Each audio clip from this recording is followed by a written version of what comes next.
Hello, my name is Jonas Pruitt. This presentation is for English 105.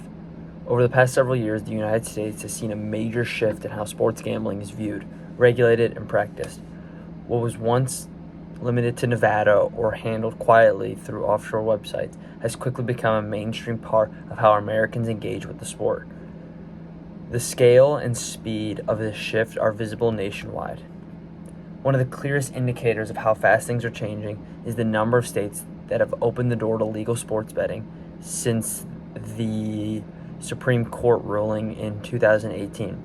John T. Holden, who wrote the article Legalized Sports Wagering in America, said that the Professional and Amateur Sports Protection Act violated the U.S. Constitution by impermissibly commandeering the states. There was only one state outside of Nevada back in 2018 that had legal sports gambling.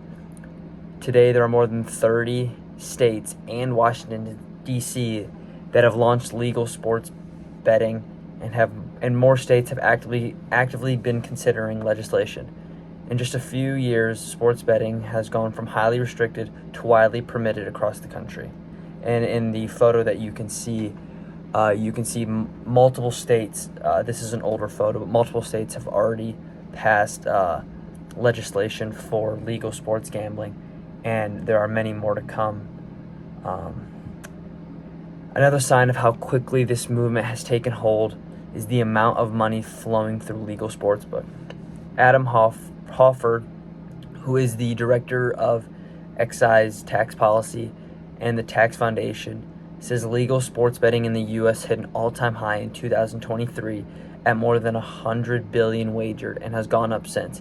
Each year breaks the previous year's records, showing how more people are participating and how large the regulated industry has become. The shift is also visible in the sports culture. Companies like DraftKings, FanDuel, BetMGM, and ESPN Bet now operate in dozens of states.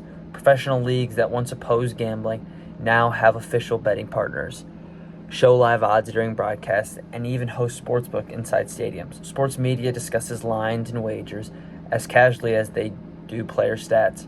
What used to be on the margins now sits squarely in the center of the sports experience.